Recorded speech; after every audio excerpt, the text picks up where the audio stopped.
வணக்கம் மக்களே, நீங்கள் பார்த்துருக்கிறது சீசோரு, நான் உங்கள் அப்துல். இன்றைக்கி நம்ம என்ன பார்க்க போகிறோம் அப்படின்னா last week Amazon big sale day ஒன்று போட்டிருந்தாங்க. ஸோ அமேசானோட இந்த சேலில் ஐ பர்ச்சேஸ்ட் ஒரு household product and best product அப்படின்னு சொல்லிட்டு நான் கொஞ்சம் திங்க் பண்ணேன். ஒரு ப்ரீமியம் கம்பெனியோட ஒரு premium house hold product. So ஒரு மிக்சர் கிரைண்டர். இந்த மிக்சர் கிரைண்டரில் அவங்க லான்ச் பண்ண அந்த first product 1000 watts mixer grinder. The company is Bosch. Truemix Pro 1000 watts. இது லாஸ்ட் இயர் அவங்க லான்ச் பண்ணும்போது அரௌண்ட் 8000க்கு லான்ச் பண்ணாங்க, ஏப்ரலில் லான்ச் பண்ணாங்க. ஸோ அதுக்கப்புறம் இன்னும் 2 மாடல் லான்ச் பண்ணாங்க. பட் இந்த மாடல் நான் கொஞ்சம் ஒர்த்தியாக ஃபீல் பண்ணேன். என்ன ரீசன் அப்படின்னா, இப்போவும் அவங்க கம்பெனி வெப்சைட்டில் 8000 சம்திங் எம்ஆர்பியாக போட்டிருக்காங்க. பட் நார்மல் எம்ஆர்பியோட நம்ம எல்லாமே கம்மியாக தான் வாங்க போகிறோம்னு வச்சுங்க. எம்ஆர்பியோட கம்மியாக எவ்வளோ அப்படின்னா அமேசானில் 7000 சம்திங் இருந்துச்சு. ஸோ எனக்கு இந்த SDFC and plus instant discount இதெல்லாம் சேர்த்து எனக்கு 5430 ருபீஸ்க்கு இந்த மிக்சர் கிரைண்டர் எனக்கு கிடச்சிச்சு. நீங்கள் நம்ம சேனலுக்கு புதுசாக இருந்தீங்கன்னா மறக்காமல் லைக் பண்ணுங்கள், ஷேர் பண்ணுங்கள், கமெண்ட் பண்ணுங்கள், சப்ஸ்கிரைப் பட்டனை தட்டி விட்டு அதை பக்கத்தில் இருக்க பெல் ஐக்கானே ஒரு தட்டிடுங்க. அப்போ தான் நான் போடுற வீடியோக்கு டிங் உங்களுக்கு மறக்க மாட்டேங்கும். இதுதான் நம்ம வாங்கியிருக்க Bosch Truemix grinder. Bosch Truemix Pro mixer grinder. Perfect for authentic taste, 1000 watts. And இதில் என்னென்னமோ பண்ணியிருக்கேன், ஸ்பெஷலாக ஏதோ புதுசாக கண்டுபிடிச்சிங்க அப்படின்னு சொல்லி Bosch இன்ட்ரடியூஸ் பண்ணுறாங்க.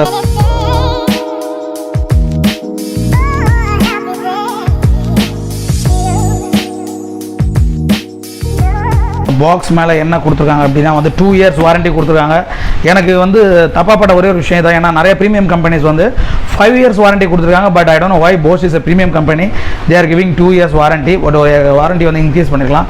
ஏன்னா ப்ரீமியம் மிக்ஸி எல்லாத்துக்குமே 5 years தான். ஸோ இங்கே என்னென்ன கொடுத்துருக்காங்கன்னா big jar, medium jar, chutney jar and blender jar. And here பிளேட்ஸில் என்ன கொடுத்துருக்காங்கன்னா pounding blade, wet grinding blade, dry grinding blade, chutney blade and blender blade removal. இந்த பவுண்டிங் பிளேட் மட்டும் நான் என்னென்னு உங்களுக்கு சொல்கிறேன். இதுதான் அவங்க ஸ்பெஷலாக கொண்டு வந்திருக்க டெக்னாலஜி அப்படின்னு சொல்கிறாங்க. It's called ground stone pounding technology அப்படின்னு சொல்கிறாங்க. இந்த டெக்னாலஜியால் நமக்கு என்ன யூஸ், இந்த டெக்னாலஜி யூஸ் பண்ணி நம்ம வீட்டில் என்ன பண்ணலாம், இந்த டெக்னாலஜி எதனால் அவங்க கொண்டு வந்தாங்க, இது நமக்கு யூஸ் இருக்கா இல்லையா அப்படின்றத நம்ம உள்ளே போய் டிஸ்கஸ் பண்ணுவோம். ஸோ அதர் அசசரி மேக்ஸ் ஜூர் extractor, juice extractor, flow breaker and spatula, control 3 speed ++ overloader, cable management, this all the common thing. And எம்ஆர்பியில் எவ்வளோ சொல்லியிருக்காங்கன்னா 8299 ரூபாய், kilo 7. So it's made in India, BSH household appliances manufacturing limited in Andheri, Mumbai. நீங்கள் பார்த்தீங்கன்னா உள்ளே இருந்த materials இதுதான். 4 jar இருந்துச்சு, ஒரு மெயின் யூனிட் இருந்துச்சு அண்ட் ஒரு ஸ்பேத்துலா அண்ட் நம்ம கிரவுண்ட் பவுண்டிங்க்கு ஒரு பவுண்டிங் பிளேடு ஒன்று. இதுதான் இதில் இருந்த விஷயம். உண்மையிலே பார்த்தீங்கன்னா பில்டு குவாலிட்டி இந்த இடத்துல நீங்கள் பார்த்தீங்கன்னா அவ்வளோ சூப்பராக பண்ணியிருக்காங்க. பில்டு குவாலிட்டியில் பார்த்தீங்கன்னா நல்ல ப்ரீமியமான ஒரு பிளாஸ்டிக், ஆக்சுவலாக ஃபைபர் பிளாஸ்டிக்லேயே நல்ல ஒரு சில்வர் மெட்டீரியல் டைப் கொடுத்துருக்காங்க. அண்ட் ஒரு பல்ஸ், இந்த பக்கம் பல்ஸ் அண்ட் 1 2 3 பட்டன்லாம் உண்மையிலே நல்ல குவாலிட்டியாக இருக்குது. இந்த பக்கம் நல்லா பார்க்குறதுக்கு ஒரு ப்ரீமியம் லுக் அண்ட் நல்லதாக இருக்குது. அண்ட் இங்கே பார்த்தீங்க அப்படின்னா பிளாஸ்டிக்கில் தான் கொடுத்துருக்காங்க. நான் வீடியோவில் ஒரு மாடல் ஒன்று பார்த்தேன், அதில் மெட்டலில் இருக்கும், மிஷின் கிரேடு. பட் ஹவுஸ் ஹோல்டுக்கு பிளாஸ்டிக் இஸ் எனஃப், நல்ல குவாலிட்டி தான். அண்ட் பேஸில் ரப்பரில் கொடுத்துருக்காங்க. ஏன்னா ஒரு இடத்துல இருக்குது அப்படின்னா மூவ் ஆகாமல் இருக்கிறதுக்கு. அண்ட் ஸ்பெஷலி நமக்கு ரீசெட் பட்டன் கொடுத்துருக்காங்க. எதுக்குடா ரீசெட் பட்டன் அப்படின்னு பார்த்தீங்க அப்படின்னா ஓவர்லோட் ஆயிடுச்சுன்னா இது ஓவர்லோட் பட்டன். இது நம்ம ஓவர்லோட் லாக் பண்ணி ரீசெட் பண்ணோம். So it's will save the motor overload ஆயிடுச்சுன்னா அந்த ரீசெட் பட்டன் பழைய மிக்சிகள்லாம் வரும். அதுக்கடுத்து அந்த மிக்சிகளில் வராமல் விட்டுருச்சு. ஸோ இப்போ இந்த மிக்சியில் வருது. அண்ட் ஒயரோட குவாலிட்டி, ப்ளக்கோட quality is very good. So உண்மையிலே நல்ல ஒரு குவாலிட்டி தான் யூனிட். அண்ட் அதுக்கப்புறம் பார்த்தீங்கன்னா நம்ம மெயினாக என்ன பார்க்கலாம் அப்படின்னா நம்மளோட மெயின் ஜார். இந்த ஜாரை பற்றி தான் நானே தெரிஞ்சுக்க வேண்டியிருக்கு. ஒரு லாக்கிங் சிஸ்டம். இது ஒரு நல்ல குவாலிட்டி பிளாஸ்டிக். அண்ட் உண்மையிலே ஒரு நல்ல, இது எல்லா மிக்சிலையும் இருக்கிறது தான். நிறைய பேர் யோசிப்பாங்க எதுக்கு இது வைக்கிறாங்கன்னு, நிறைய பேருக்கு தெரியாது.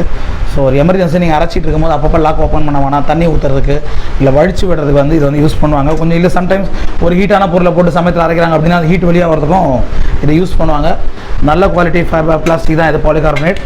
அண்ட் உள்ளே பார்த்தீங்க அப்படின்னா ஒரு ஓகே ஆக்டிவ் ஃப்ளோ பிரேக்கர். இதான் மாவு அரைக்கிற ஜார். இந்த மாவு அரைக்கிற ஜாரில் இந்த ஆக்டிவ் ஃப்ளோ பிரேக்கரை எப்படி ஃபிட் பண்ணணும், எப்படி ரிமூவ் பண்ணணும், ஒரு சின்ன கார்டு ஒன்று கொடுத்துருக்காங்க. ஸோ இப்படி ஓரம் வச்சுட்டு நம்ம இப்போ இந்த ஜாரை உள்ளே பார்க்கலாம். ஸோ இப்போ நீங்கள் இங்கே பார்த்தீங்க அப்படின்னா இதுதான் அந்த ஆக்டிவ் ஃப்ளோ பிரேக்கர். ஓகே, கிரைண்டரில் அரைச்சா அந்த சைடில் துடுப்பு மாதிரி தள்ளணும் இல்லைங்களா. ஸோ அந்த விஷயத்தை அவங்க மிக்சியில் கொண்டு வந்திருக்காங்க.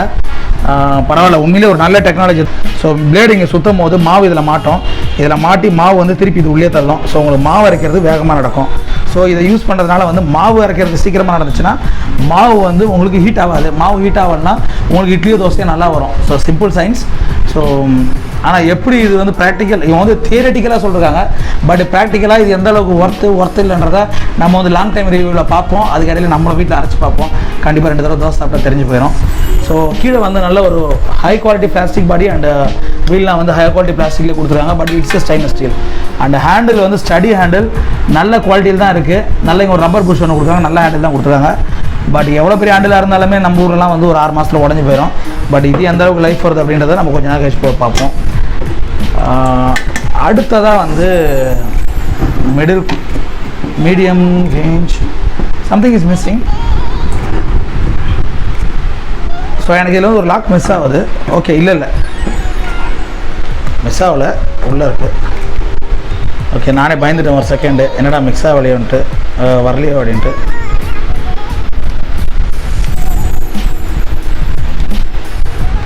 ஸோ ஓகே, இதை நம்ம வீட்டில் போய் பொறுமையாக போட்டு பார்த்துக்கலாம். இது வந்து கழண்டி உள்ளே இருக்குது, எதனாலன்னு தெரியாது எனக்கு. ஸோ வந்ததே அப்படி தான் வந்திருக்கு. ஸோ இந்த ஜாரில் நீங்கள் வந்து பவுண்டிங் பிளேடு யூஸ் பண்ணலாம் அப்படின்னு சொல்லி போட்டு இதுக்குள்ளே ஒரு சீட்டு வச்சுருக்கு, அதுக்குள்ளே மாவு அரைக்கிறதுக்கு இருக்குதுன்னு சொல்லிட்டு இருக்குது. இதுக்குள்ளே வந்து பவுண்டிங் பிளேடை இதில் போடலாம் அப்படின்னு சொல்லிட்டு. ஸோ இதுதான் அந்த பவுண்டிங் பிளேட். இந்த பவுண்டிங் பிளேடை இதில் மாட்ட முடியும் அப்படின்னு சொல்லிட்டு ஒரு துண்டு சீட்டு உள்ளே வச்சுருக்காங்க. ஸோ இந்த ஸ்பேட்டலாவோட பேக் லாக் யூஸ் பண்ணி தான் நீங்கள் திறக்கணும். ஏற்கனவே நிறைய மிக்சியில் பார்த்துருப்பீங்க. அப்புறம் இது ஒரு மினி ஜார் அண்ட் இதோட கிளிப் உள்ளே இருக்குது, இதை அப்படியே மாட்டிக்கலாம். So 4 locking system, same stainless steel and plastic bottom and sturdy handle, polycarbonate cover. And அடுத்ததாக வந்து நம்ம வீட்டில் அடிக்கடி யூஸ் பண்ணுற அந்த கொஞ்சோண்டு தேங்காய் சட்னி குரூப். காலைல உப்புமா வச்சுட்டு தேங்காய் சட்னி அரைப்பாங்க, நம்ம அதுக்குன்னே பிறந்த மாதிரி இதில் தான் தேங்காய் சட்னி செஞ்சு சாப்பிட்ணும். So chutney jar. ஸோ இதுக்குள்ளே எந்த துண்டு சீட்டும் இல்லை. அண்டு எனக்கு ரொம்ப பிடிச்சது போஷோட ஒரு அழகான பிராண்டு அண்டு ப்ரீமியம் ஒரு matte finishing bottom and plastic ஜார்லேயே வந்து கீழே. எனக்கு ரொம்ப பிடிச்ச jar because I love juice jars. ஏன்னா நான் ஒர்க் பண்ணுற இடத்துலேயும் வந்து நாங்கள் யூஸ் பண்ணுறது எல்லாமே ஜூஸ் ஜார் மாடல் தான். Okay, lock type. ஸோ இதுக்குள்ளே பார்த்தீங்கன்னா ஜூஸ் ஃபில்டர் இருக்குது அண்டு இதுக்குள்ளே தான் அந்த 4-வே பிளேடு. இது உள்ளே போட்டிங்கன்னா அந்த வெதை சக்கெல்லாம் உள்ளே தங்கிடும். So you got only the juice outside. இது நீங்கள் கட்டணும்னு கூட அவசியம் இல்லை ஜூஸ் எடுக்கிறதுக்கு, ஏன்னா உங்களோட சீட்ஸ் அண்ட் அதர் ரெசிடியூஸ் இங்கே தங்கிடும். ஸோ நீங்கள் டேரெக்டாக அப்படி லாக் ஓப்பன் பண்ணி நீங்கள் வந்து தண்ணி ஜார்லேருந்து ஊற்றுற மாதிரி இப்படி ஜூஸை ஊற்றிக்கலாம். So this what I found. And specially now we came to the stone pounding technology and this blade. என்னடா இது ஸ்டோன் பவுண்டிங் டெக்னாலஜினா, நம்ம ஊரில் இந்த வந்து மசாலா அரைப்பாங்க, வறுத்துட்டு இந்த பவுட்ரு மசாலா அரைப்பாங்க. ஷார்ப்பே இல்லாத ஒரு டிசைனான ஒரு பிளேடு வந்து ரெடி பண்ணுங்க. இதுக்கு அவங்க என்ன சொல்கிறாங்கன்னா, ஒரு ஸ்பீடை யூஸ் பண்ணி கல் உடைக்கிற மாதிரி உடச்சி அரைக்கும் அப்படின்னு சொல்லியிருக்காங்க. இதில் அரைச்சிங்கன்னா உங்களோட மசாலா மனமும் மாறாது, சுவையும் மாறாது. கல்லில் அரைக்கிற மாதிரி உங்களுக்கு ஒரு டெக்னாலஜி, கல்லில் வச்சு நசுக்கிற மாதிரி நாங்கள் வந்து ஸ்பீடை யூஸ் பண்ணி ஷார்ப் இல்லாத ஒரு பிளேடை கொடுத்து அந்த டெக்னாலஜியில் நாங்கள் ஒரு ஸ்டோன் பவுண்டிங் பிளேடை கொடுத்துருக்கோம். நீங்கள் வந்து இதில் மசாலா அரைச்சி பாருங்கள். அவங்க நிறைய வீடியோலாம் விட்டுருக்காங்க, சாம்பார் மசாலா அரைச்ச வீடியோலாம் விட்டுருக்காங்க. பட் அரைச்சி பார்த்தா தான் தெரியும் அது உண்மையாக இல்லையான்ட்டு. பட் தியரிட்டிக்கலாக இது வந்து ஸ்டோன் பவுண்டிங் டெக்னாலஜி அப்படின்னு சொல்லியிருக்காங்க. எனக்கு இங்கே நல்ல விஷயம்னு பார்த்தது, இந்த மிக்சியில் ஃபர்ஸ்ட் மாவு அரைக்கிறதுக்கு ஒரு jar and second specially a juice jar and the third one stone pounding technology and very important the 3C type motor with 1000 watts. ஒரு 750 watts இருந்தால் வீட்டுக்கு போதும், பட் 1000 wattsன்றது இட்ஸ் ரியலி கிரேட். ஸோ இதுக்காக தான் நான் போஷ் வாங்கியிருக்கேன். And I hope you people can check it out in Amazon. வேலை நம்ம கையில் இல்லை நண்பா, ஏன்னா இந்த லாஸ்ட் சேலில் வந்து 5400 நான் எடுத்தேன். பட் இப்போ என்ன ரேட் இருக்குன்றதை நான் செக் பண்ணேன். நான் கீழே லிங்க் கொடுக்குறேன், நீங்கள் போய் அமேசானில் செக் பண்ணி பாருங்கள் இது என்ன ரேட்டில் இருக்குது, உண்மையை இதுக்கு ஒர்த்தா இல்லையா அப்படின்றத வந்து உங்களுக்கு இந்த மிக்ஸி பிடிச்சிருக்கா, இது ஒர்த்தா இல்லையா, இது எடுக்கலாமா வேணாமா, உங்களோட சஜஷன் என்ன கீழே கமெண்ட்டில் மறக்காமல் சொல்லுங்கள். அண்ட் இதில் நானும் அரைச்சி பார்த்துட்டு தோசை எப்படி வந்துச்சுன்றது உங்களுக்கு நான் சொல்கிறேன். பாய் பாய், டேக் கேர், நெக்ஸ்ட் வீடியோவில் பார்ப்போம்.